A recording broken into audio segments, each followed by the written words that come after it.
പണ്ട് കാലങ്ങളിലൊക്കെ നെയ്പ്പത്തിരി ഉണ്ടാക്കിയിരുന്നത് അരിയൊക്കെ കുതിർത്ത് അരച്ചെടുത്തിട്ടൊക്കെയാണ് കേട്ടോ.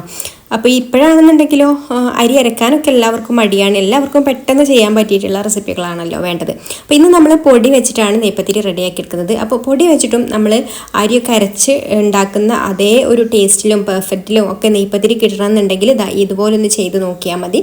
അപ്പോൾ നമുക്കിത് എങ്ങനെയാണ് റെഡിയാക്കി എടുക്കുക എന്നുള്ളതൊന്ന് നോക്കാം. ആദ്യം തന്നെ ഞാൻ മിക്സിയുടെ ജാർ എടുത്തിട്ടുണ്ട്. അതിലേക്കൊരു അരക്കപ്പ് തേങ്ങ ചിരവിയതാണ് ചേർത്ത് കൊടുക്കുന്നത്. ഇനി ഇതിലേക്കൊരു 5-6 ചെറിയുള്ളി ചേർത്ത് കൊടുക്കുന്നുണ്ട്. പിന്നെ ഒരു 1/2 ടീസ്പൂണ് ചെറിയ ജീരകവും കൂടെ ചേർത്ത് കൊടുക്കാം.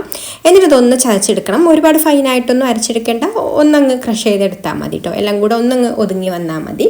അപ്പോൾ ഇതുപോലെ ഒന്ന് ഒതുക്കിയെടുത്തതിന് ശേഷം നമുക്കിതവിടെ മാറ്റി വെക്കാം. ഇനിയിപ്പോൾ ഞാൻ സ്റ്റൗവിൽ ഇതുപോലൊരു പാൻ വെച്ച് കൊടുത്തിട്ടുണ്ട്. അതിലേക്കൊരു 1.5 കപ്പ് വെള്ളം ഒഴിച്ചു കൊടുക്കാം. വെള്ളം ഒന്ന് നന്നായിട്ട് തിളച്ച് വരുന്ന സമയത്ത് നമുക്കിതിലേക്ക് പാകത്തിനുള്ള ഉപ്പ് ചേർത്ത് കൊടുക്കാം. നമ്മൾ പൊടിയിൽ പിടിക്കാനുള്ള ഉപ്പാണ് കേട്ടോ വേണ്ടത്. അപ്പോൾ വെള്ളത്തിൽ ജസ്റ്റ് ഒന്ന് ഉപ്പൊന്ന് ചെക്ക് ചെയ്ത് നോക്കുന്നത് നല്ലതാണ്, സംശയമുള്ളവരാണെന്നുണ്ടെങ്കിൽ. അല്ലെങ്കിൽ എപ്പോഴും ഉണ്ടാക്കുന്നവരൊക്കെ ആണെന്നുണ്ടെങ്കിൽ പാകത്തിൽ ഉപ്പ് ചേർത്ത് കൊടുത്താൽ മതി. പിന്നെ ഇതൊന്ന് നന്നായിട്ട് തിളച്ച് കഴിഞ്ഞാൽ ഇതിലേക്ക് 1 കപ്പ് പത്തിരിപ്പൊടിയാണ് ചേർത്ത് കൊടുക്കുന്നത്. പിന്നെ ഇതിലേക്ക് ഒരു 1/2 കപ്പ് പുട്ടുപൊടിയും ചേർത്ത് കൊടുക്കുന്നുണ്ട്.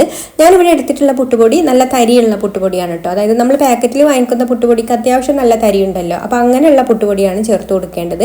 ഇനിയിപ്പോൾ നിങ്ങളെ കയ്യിൽ പാക്കറ്റ് പുട്ടുപൊടി ഇല്ലാന്നുണ്ടെങ്കിൽ നമ്മൾ വീട്ടിൽ പുട്ടുപൊടി ഉണ്ടല്ലോ, ആ ഒരു പുട്ടുപൊടിയാണെന്നുണ്ടെങ്കിൽ ഈ ഒരു പത്തിരിപ്പൊടിയുടെ അതേ അളവിൽ തന്നെ പുട്ടുപൊടിയും ചേർത്ത് കൊടുക്കാം കേട്ടോ. പകുതി ആക്കിയിട്ട് ചേർത്ത് കൊടുത്തിട്ട് റെഡിയാക്കി എടുത്താൽ മതി. അപ്പോൾ ഇതിപ്പോൾ തരിയുള്ള പുട്ടുപൊടി ആയതുകൊണ്ടാണ് ഞാൻ 1 കപ്പ് പത്തിരിപ്പൊടിക്ക് 1/2 കപ്പ് പുട്ടുപൊടി ചേർത്ത് കൊടുത്തിട്ടുള്ളത്.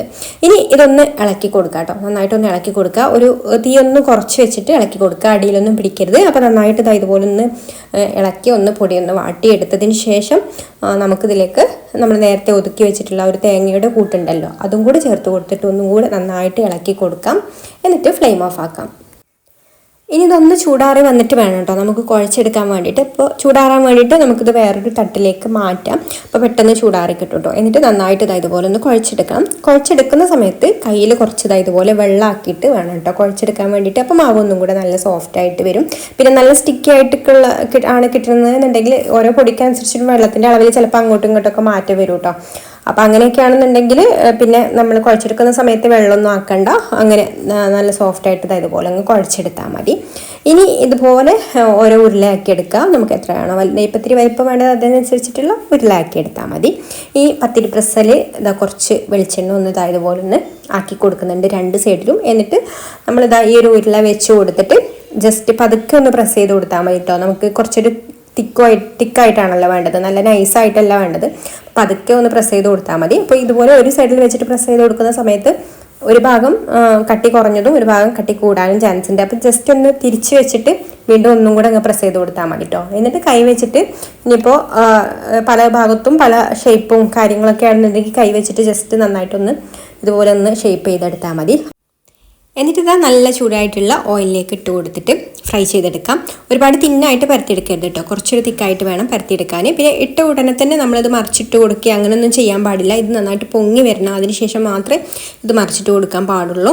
അപ്പോൾ കുറച്ച് സമയം ഒന്ന് വെയിറ്റ് ചെയ്യണം കേട്ടോ ഇത് പൊങ്ങി വരാൻ വേണ്ടിയിട്ട്. നമ്മൾ പൂരി ഒന്നും ഇട്ട് കൊടുത്ത് പെട്ടെന്ന് പൊങ്ങി വരുന്ന പോലെ അരിപ്പൊടിയല്ലേ, അത് പെട്ടെന്ന് അങ്ങ് പൊങ്ങി വരില്ല. അപ്പോൾ കുറച്ച് സമയം ഒന്ന് വെയിറ്റ് ചെയ്യുമ്പോൾ ഇതുപോലെ ഒന്ന് നന്നായിട്ട് പൊങ്ങി വരും. പൊങ്ങി വരാനുള്ള സമയം കൊടുക്കുക കേട്ടോ.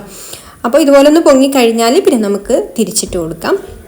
എന്നിട്ട് ഇതുപോലെ 2 സൈഡും റെഡിയായി കഴിഞ്ഞാൽ നമുക്കിതെടുക്കാം. പിന്നെ നന്നായിട്ട് ചിലർക്ക് കളറ് നന്നായിട്ട് ചേഞ്ച് ആവണമെന്നുണ്ടാവും. അപ്പോൾ അങ്ങനെ കളറൊക്കെ ചേഞ്ച് ആവണമെന്നുണ്ടെങ്കിൽ കുറച്ച് സമയം കൂടെ വെക്കാം കേട്ടോ. അപ്പോൾ ഇത്രയേ ഉള്ളൂ, സിമ്പിളായിട്ട് നമുക്ക് പൊടി വെച്ചിട്ടും നെയ്പ്പത്തിരി നല്ല പെർഫെക്റ്റ് ആയിട്ട് ഉണ്ടാക്കിയെടുക്കാം. വീഡിയോ ഇഷ്ടമായിട്ടുണ്ടെങ്കിൽ ലൈക്ക് ചെയ്യാനും പേജ് ഫോളോ ചെയ്യാനും മറക്കല്ലേ. താങ്ക്